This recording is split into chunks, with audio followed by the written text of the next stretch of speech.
because these T1 members, how can you hit them with skill shots? Even Faker, you mentioned it. Faker, 10 years in, don't care. You can't hit him. Sonya's flashes, Zeus popping off.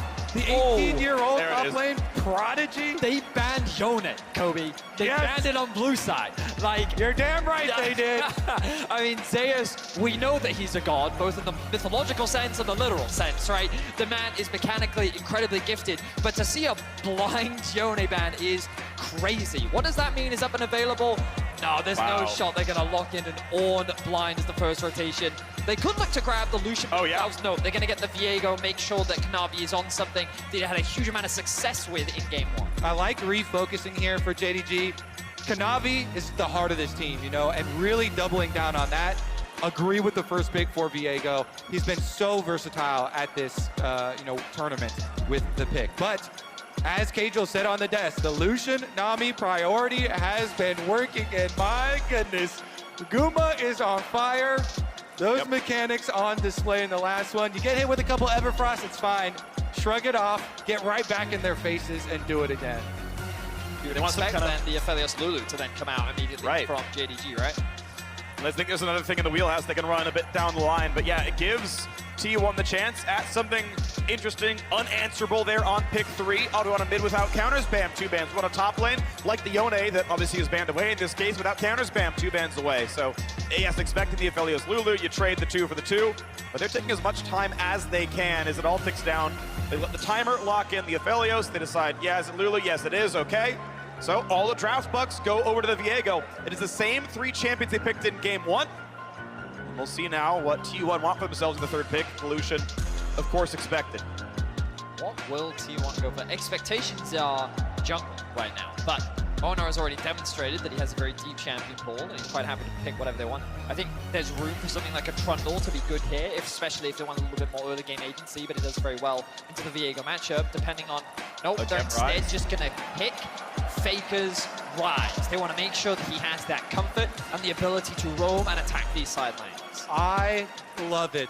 When we get these lore picks in esports, Faker with literal movies made about him on the champion. Blind picks it, says Yagao, what is your move, my friend? And let me remind you, this meta right now, the majority of mid laners are saying there's like two matchups you can pick Ryze into anymore. This is not a widespread thing. This is Faker specific. This is GOAT specific. And then you can double protection ban it against Yagao with the map mobility champions. The 2 preferential ones, the Talia and the Gallia. So a few things I've spotted. The first is that T1 have decided to mitigate any roaming matching that Yagao typically goes for. This does make me question if he's thinking about a Twisted Fate. This was something that he often fell back on if he wants to make sure that he can attack these side lanes. The other thing that I noticed is this Jace ban does suggest to me that they're looking at a Fiora top line for 369. T1 are saying we can play the entire map on Summoner's Rift, and you cannot, JDG. You cannot catch up with us. Betty is glad to be here with a Nocturne pick, even though it's not mid lane with you, because being able to turn off the lights, you saw what T1 were able to do, pulling JDG across the map in the previous game. Now you can deny teleports even with the early Nocturne ultimate and Ryze plays from Faker. He obviously still has it with the Realm Warps. JDG though, they stick to comfort. They got the Viego already for 369, throw the Renekton for 369 there, as well as the Viego for Kanavi. So the Renekton does make a lot of sense in terms of being a safe blind. There aren't many things that Zeus could pick that would give him a winning matchup, but he doesn't need a winning matchup. We know how versatile of a player he is, and Carrier's just flexing through all the different champions that he could pick as an option. I actually loved the hover of the Gangplank the most because it gives him another global to work with. And I have confidence in Zeus as far as the carry play. Yeah, even though that was just a hover early, that is my preferred matchup into Renekton. Have confidence in Zeus to avoid letting 369 stack a big enough wave to dive him on. 369 is a solo kill specialist. As we said coming into this game, he has the highest solo kills of anyone in the tournament at 7. Now though, against Zeus, can you do it? Gangplank, if you stack a wave versus him, maybe they could bring Kanavi and go for the kill, but you're gonna have to coordinate. The thing that I love about T1's approach to the draft in this series is they recognize, as the world does, that JDG have gotten this far because of their team fighting. Their objective setup, their control around the map is what makes them world class. So T1 said, you know what? How do you fare in 1v1, 2v2, and side lanes? And this is an area where JDG have not consistently been tested, whereas T1 is more than happy to play that style. With Zeus and Faker playing at their prime, it is an advantage that JDG just don't seem to have a reliable answer for. It's globals, globals, globals for T1. And first pick, Lucian Nami, bottom lane. The core of it all. Guma and Keria, top 2 KDA players coming into this series, and they are proving worth the investment. We'll see how many more games T1 can pick up. Game 1 was incredibly close. Game 2, pretty close as well, but T1 closed it out with a lot of swagger at the end. And now we get to see it all again. Certainly Gangplank, a bit fewer tools than Yone in super outplaying a 1v3, but I want to see it all the same. We know Zeus is an incredible player. Owner, we'll see how much he's able to play around the Renekton. The gank power not huge up there, but I want to know what he does other than rush level 6. And Zeus has started with Corrupting Potion here for himself on the Gangplank, so you can be very, very aggressive in early lane phase, spamming out your Qs with your Corrupting Potion ticking to get a lot of strong trades, but the real crux will be, can he get enough money for his Sheen back with that investment? Well, Prime Gaming is giving away 150,000 RP to several lucky fans every single day of Worlds. Head over to PrimeGamingWorlds22.com to enter and make sure to put in today's secret code to get bonus entries. Run from it, hide from it. It will find you all the same. The TSM chants have made their way. In every city, which I am very happy about. It is so much fun to be back here casting in front of a 20,000 person arena. Do you want to sound like 20,000 people right now? The Thank energy is electric here in Atlanta, Georgia. Let's see if we can keep that energy up as we move into game 3. So we're looking at the early game, the early pathing. Ona gonna start on the Raptors. Nocturne's early clear through these multiple mob camps is very fast, very efficient, and he's likely gonna convert that into the reds, and then perhaps do a full clear topside or path towards his bot. Yeah, definitely expect a full clear from him. Should be noted that during 369, base tanking the barrel tri-brush play here from Zeus, he was able to get his ward there down onto the Krugs, so they'll have that timer on the Nocturne full clear. And it is also worth noting, you don't just go from Raptors to red for your full clear for Nocturne. He's trying to get all these smaller camps down and respawning quicker by going to Krugs first, then picking up red buff. It's a hyper-efficient path, right? Because as you rightly said, it gets this respawn time is going much quicker, but also what's crucial is he's doing a full clear from topside into the bot lane. The person we also have to keep our eyes on is Kanavi. Often what he's done is full clear on one side of the map into a mid lane gank. We've seen that 2 times in a row, and we've seen Faker burn some type of summoner, whether it be Ghost or Flash, or basically pressure being put onto Faker in mid lane. This ward, though, that you just highlighted for me, Kobe, covers for that. T1 have adapted, and they've recognized that this is a consistent play that Kanavi looks to make, so they're mitigating any early pressure to give Faker a little bit more safety in the 1v1. More poke in the bottom side. Temporary 3 CS lead here for Guma as he's shoving that one down. Obviously, Nocturne has rushed down to his bottom side now, gets his own blue buff at level 3, and then can kind of path back up. We'll see which way he goes long term. Yagao makes like he's putting a ward down. Looks like he actually doesn't go for it, but makes the move to say, I've warded the invade, you know. Actually finally does put it down, so we'll see if Nocturne comes through, or if he goes for a gank through. Obviously, he wants to go behind. It's hard to gank Azir from the front, and it's far enough back that the controller doesn't see it. Actually pretty important to get the positioning right away from a control ward. Kanavi has skipped one camp and is up top side. This is what I was talking about for playing against Gangplank. Stack a wave and go for the dive early. That's your opening. Here we go. Wants to find this done at the right time. Lets the W go down, puts all the attacks down at one time. Zeus just going to let him drop the aggro, but the health bar's down to 100. He can't clear his wave very fast. The turret's been reset. Second stun comes across. First blood claim. Kanavi will have to flash to drop aggro. They did it. They execute on the stack, wave, and dive versus Gangplank. The classic for Renekton matchup here into it. I will say as well, for that early W, Kanavi was trying to predict the flash. Even though it looks kind of weird there, Zeus holds onto his flash. He saves the summoner spell, still goes down, and is able to teleport right back, so at least he doesn't lose that many minions. And crucially, he got 11 CS and Futures Market, meaning he could afford Sheen on the recall. Yeah. That is so important as the Gangplank, and he has the item he needs to play his lane out. That was our exact question for him. Yeah. So big stuff there, even though going down. So JDG with that first blood money, repeat from Kanavi as the wave has bounced back. And Nocturne's here. Now Renekton, I mean, it's Pickaxe versus Sheen. They're actually both relatively powerful here. Gets away from the barrels, gets the passive back, and the bait, the trap has been set. Zayu's gonna be hit, eats the oranges, stays up for now. Oder wants a bit more, but he's waiting out. Belgian, it's nothing. The flash in, Zayu's the flash follow. It's a 1-for-1, but can Renekton win against Nocturne? The big stun, and 3-6-9 is good for a 3-1 scoreline. And there's no teleport on Zeus. Look at this minion wave. 369, he's so satisfied. Can keep the minion wave there. Zeus is gonna have to walk all the way back. Here it is, Kanavi. Such a big brain counter gank here. And then when Owner and Zeus try and flash forward to finish off the kill on him, they get the answer, and 369 can finish off the second kill as well with all the rage he had stacked up on the Renekton. The initial problem with that play for 369 was that his abilities were on cooldown. Just before that play happened, he invested everything onto getting a short trade against Zeus, which made it awkward. So Kanavi getting that initial exchange onto Zeus was really smart because it just bought 369 that extra bit of time. But it also gave the JDG top jungle an opportunity to get revenge after they got hard outplayed last game. Yeah, 369 has an ulti. What's the stun gonna look like is the question. Nocturne's nearby. Conqueror is stacked up. Oh no, Owner's here. Just kidding. We got our own jungler. The fear lands. Kanavi's gonna get one. And it's time to be afraid. In the bot side, it's Hope extinguishing it from T1. Gets the root. The flash from Faker. Missing. Hit with the bubble. Keria doesn't. And Faker gonna try to find the rest. Missing. Auto gets a single. It's 2 for 2 as Faker cleans it up.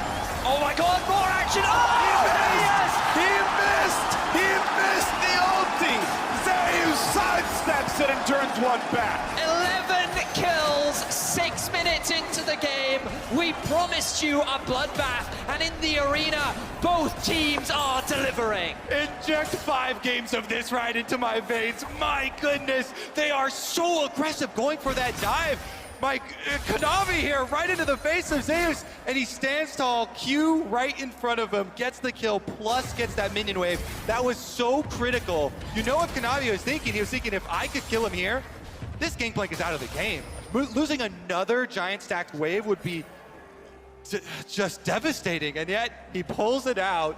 Both dives. Let's take a look at back at the beginning before all the craziness. So 369, he gets level 6 and he's committed to getting this kill. Doesn't quite have the stun up yet, not sure where that was available, but you're gonna see him use it just now as the Nocturne spell shield gets broken by the Q into the stun. But it's enough damage for Kanavi to get that conversion and then go for a commitment onto Zeus. He's so low in the top lane. Oh, the but orange. then heal, and he realizes Kanavi, if he stays underneath that tower, it's gonna be a 1-for-1. We didn't get to see the 2v2 kill in bot lane Owner as we get 6. back into action. Both jungles have ultis, but there's no fight to be had. The CC not really there to be landed. Of course, missing without much available on his kit. Ulti not there just yet. Barely level 5 for Keria, so far from tidal wave.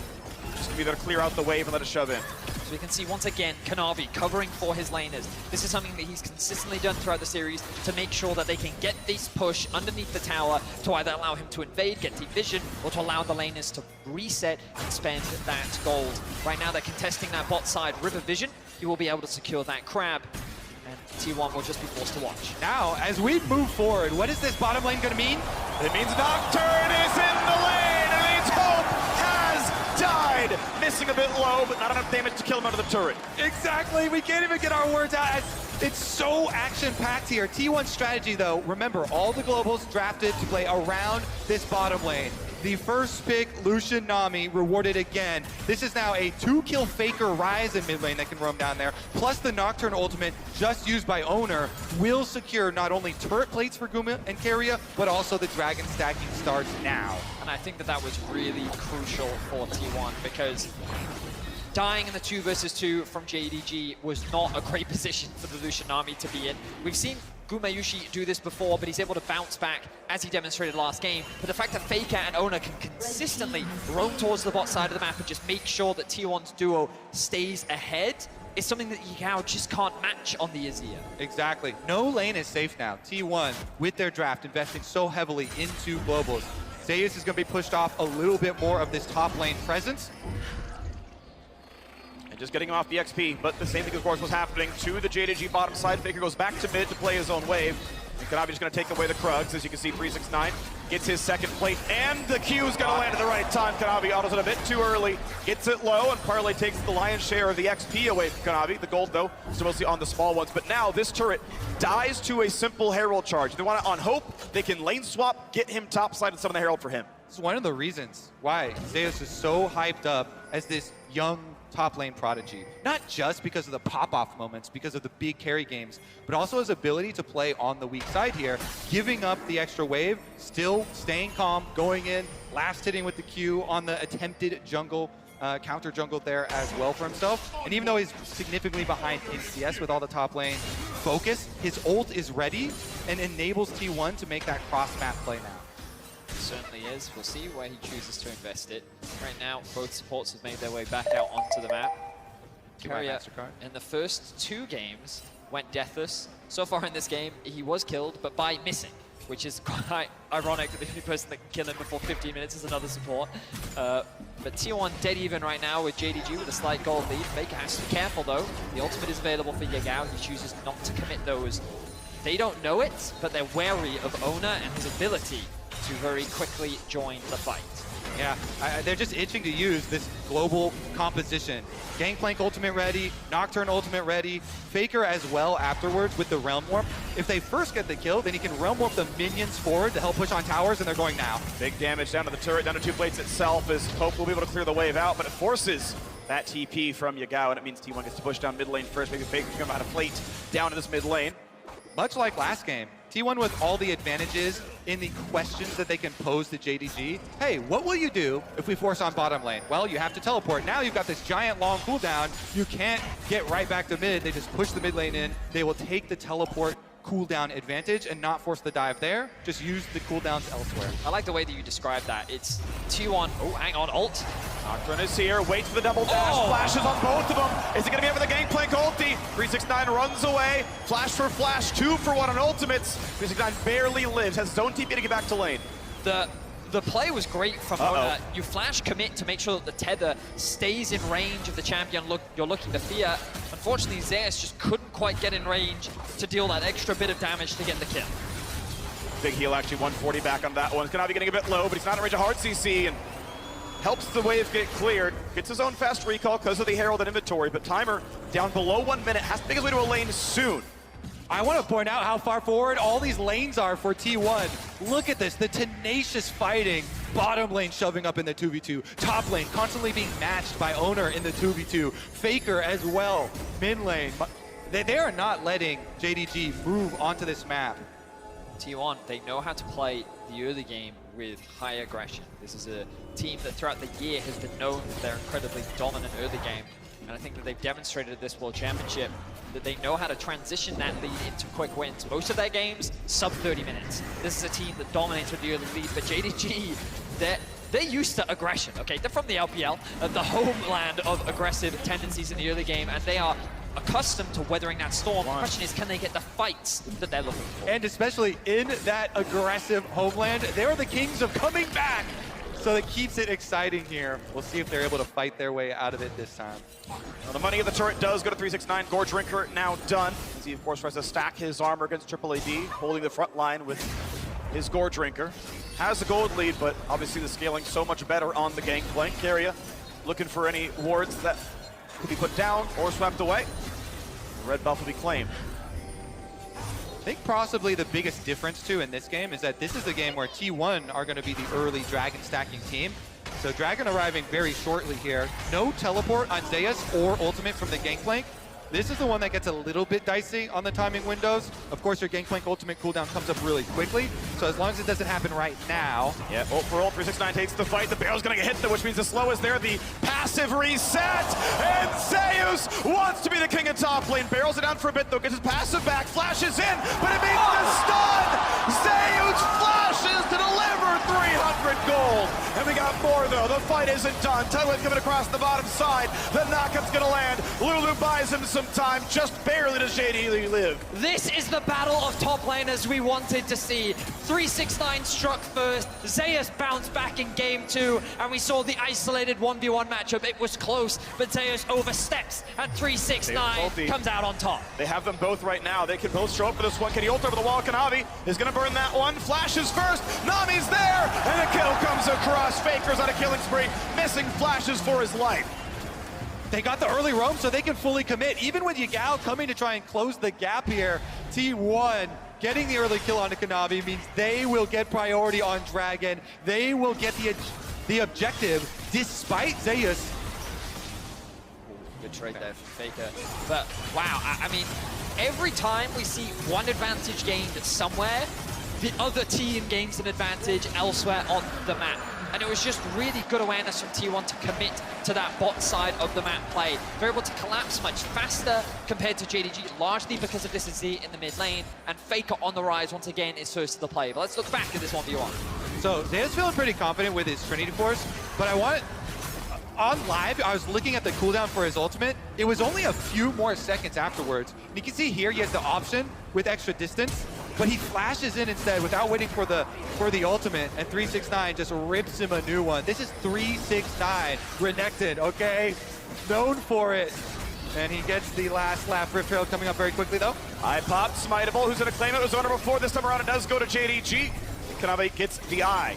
2 Drakes to 0. Gold actually 1,000 in T1's favor as well. The top scoreboard says T1 are winning game 3.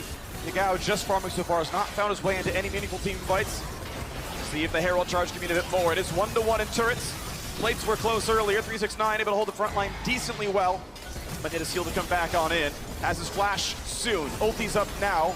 Good time to find a target. Guma has his cleanse. Of course, Zeus has oranges. Everyone else is the target. So the awkward thing for T1 right now is their waves aren't in a great spot. If you look top, you can see that with no tower, Zeus' wave will force him to overextend. He is going to go answer it now as Yushi will be forced to dash out. But the bot lane in the same vein, Faker can't really be sent into that bot lane, which means that JDG could just force this skirmish in the mid lane. There was room there for JDG to actually commit onto that tower, maybe even force a fight. But they decide, you know what, now that Zeus has pushed out that top wave, we'll go and catch it, and we'll look to reset. Yeah, T1 looked to get some breathing room. They sent Faker down to bottom side. So the only lane where they had already taken the outer tower. So Faker trying to push on bottom, get the minions up to the secondary tower, while the rest of the 4 squad here puts pressure on mid.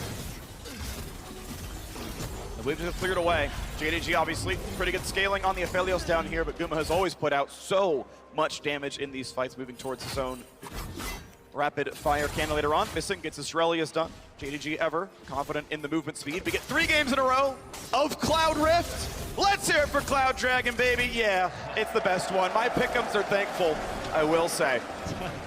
Oh, it actually has been 3 in a row. Yeah, That's crazy. I've been very keen on that one because Cloud Drake was the least killed Drake coming into this series. Oh, that's a big combo coming off, but Guma's not going to die to it. Bit of damage will, at the very least, delay Guma's back.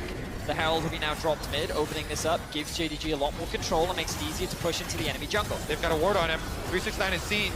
Here comes Tidewave. Here's the rest of it. Flashing on enemies. Nocturne is left alone in the back line. Gotta stay alive. The scoop coming across. It hits 2. A flash away from Keria. Somehow Owner is still not dead. Kanavi dives in.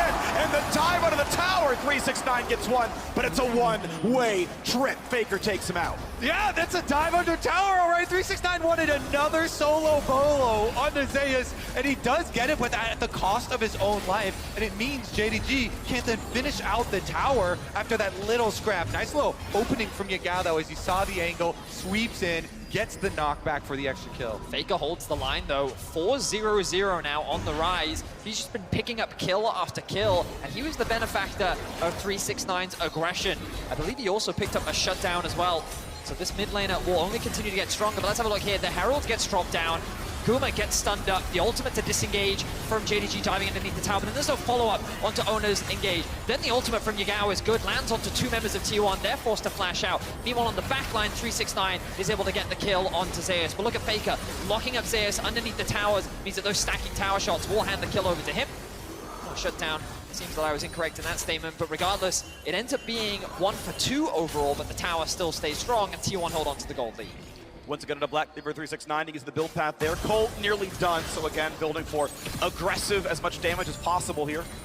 As we get, looks like Blade of the Ruin King on the way for Kanavi, so 2 damage items here on the Viego. The advanced plate can often be pretty common. Yeah, the double recur a bit much. Double click him how one, but not gonna be a problem here. Red gonna be claimed for an invade. Gumayushi and the rest of T1 ensuring the bottom jungle belongs to them. And they want to keep up this dragon stacking. Zeus right now, no ultimate again, as it's ticking down with him pushing on top side. Moments before the Drake, if you can get a teleport from Gangplank early on and set up your barrels through some of these brush in the fog of war, that can lead to some big explosions. But they're actually valuing just walking Zeus down now. Walking down the river, 12 seconds till it spawns. JDG are the ones who own the path down. Kanavi aggressively looks for any wards, doesn't see any. One gets put down, put out as well. Guma forcing a Shirelia's out. 369 cannot find his target. Locked in place, needs to ult to stay alive, but he's feared and he's fallen. Nocturne goes for number 2. Hope dropped, a flash away from missing, but Faker won't, and he's unstoppable. 11-9. You can't touch Gumayushi. His confidence is insane right in front of 369. Baits him in. Faker's not done. He dodges the stun. Really beautiful stuff right now. Gonna try to stack the Conqueror, try to find the kill. With help from his mid laner, Azonia's buys some time, but they should kill him. The ult's too early. He needs some soldiers back. He finds the army, and 1,000 gold goes to Kanavi. However, Baron is dying. T1 with an incredible team fight in the mid lane are able to usurp the team fighting powers of JDG. 369, the benefactor of all that early game gold, the big beefy frontline is shut down as T1 dance around him, dance around JDG, and secure themselves the first Baron of game 3. I love this play from Gumayushi. He is so confident right now, playing in the face of these melee champions, baiting them in, daring them to try and touch him. Stays just out of arm's length there, and T1, well, can he get away from this though? Yeah, still has cleanse and flash, was not even remotely close to dying. And then when turret falls, T1, 1350 on the Red Bull Baron power play. Yes, they dropped the Cloud Drake, just means more can be killed. I know, it's positive, honestly, as we crest into 2 and 3 items. Chainsword on the way now for the top laner. Look at this. He dashes in with the ultimate to get some damage here, and then allowing 369 dash forward, he just kites him into the Nami. Keria gets the double knockup. Yeah. Ulti into bubble, right into T1's hands. Keria playing these fights beautifully throughout this series.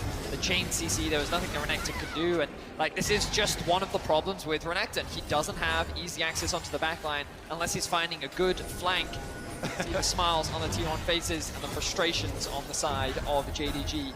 After losing that Baron, this game now becomes a lot harder to win as Gumayushi once again goes in. Chunks hope to have tidal wave, builds a lot of time.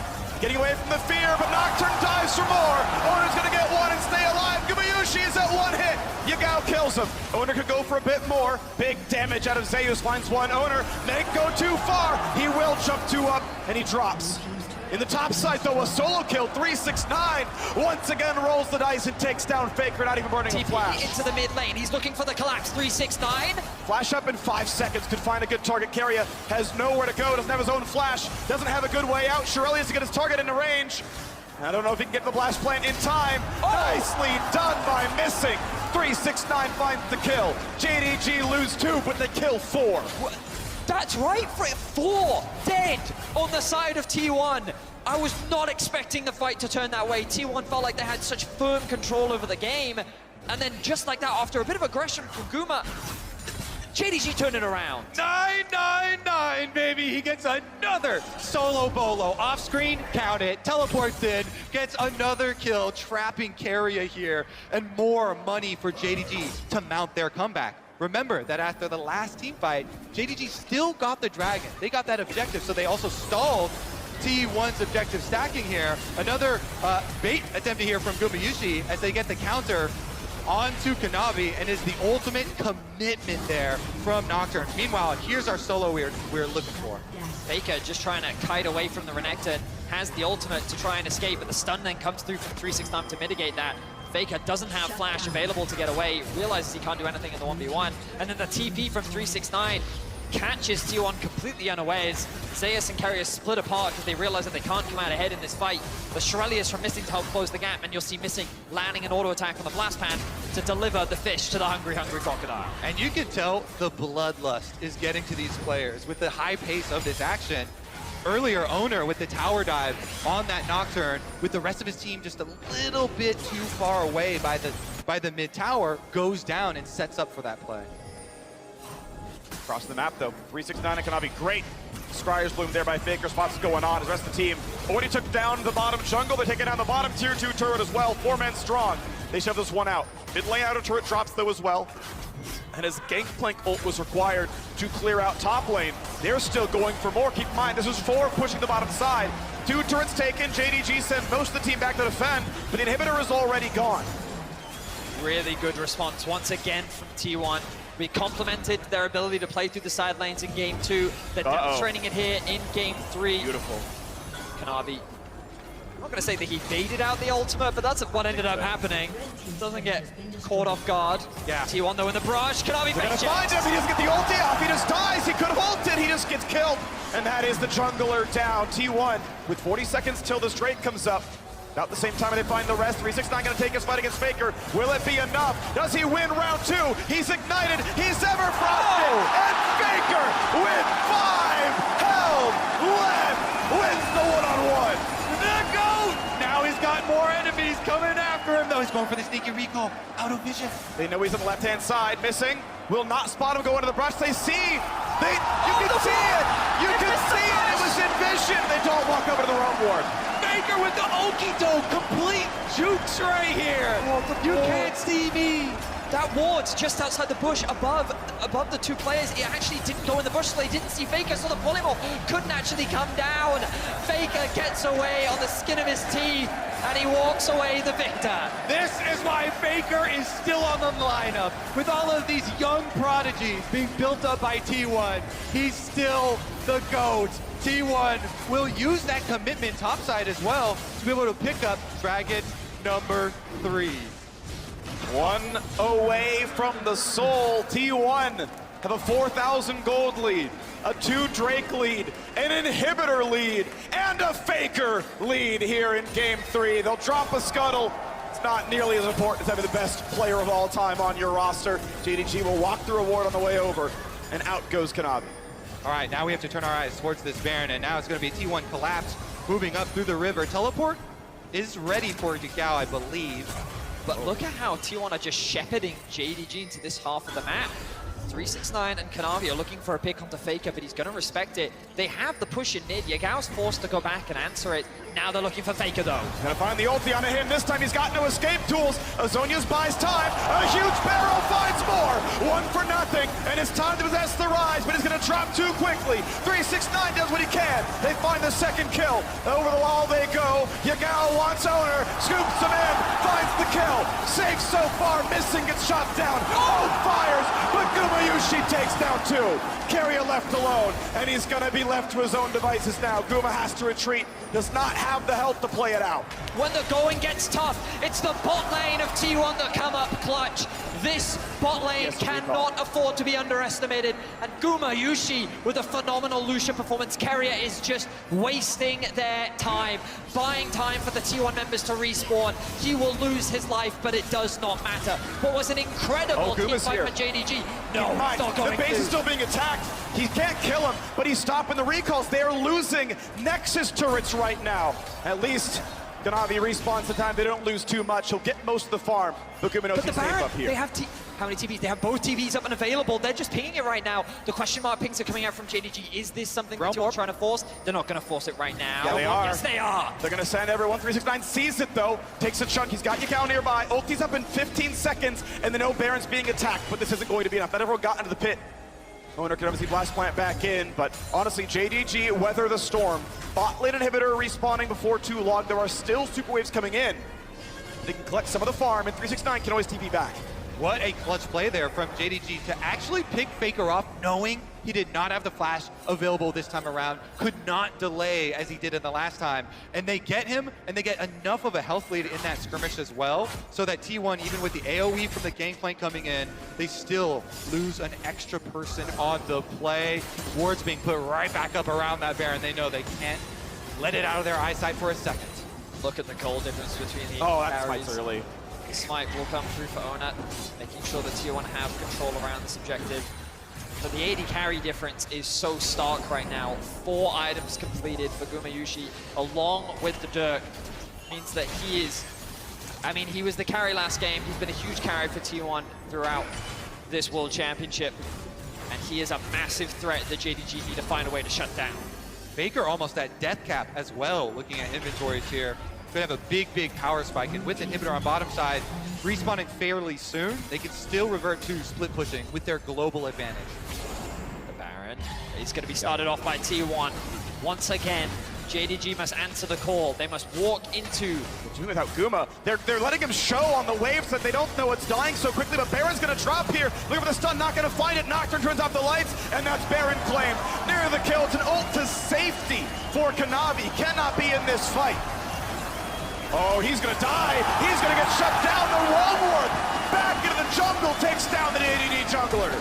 They're not done yet. Faker flashes in. Gets the root, gets a bunch of damage. They turn back, he burns a stopwatch, and that's gonna be a hit today. Oh! The barrel hits too. 369 does what he can, but he's got no team. Burns the stopwatch, immunes the fear, but it's not gonna matter. There's the ace. Zeus hits a million gigantic barrels. Faker makes the shot call, gets him in and out of the pit, and T1 are going for the base. T1 will wipe JDG off the map. What an incredible team fight led by Gumayushi. The man has come up clutch once again. He shuts down the core carry of JDG, and they will shut down JDG in game 2.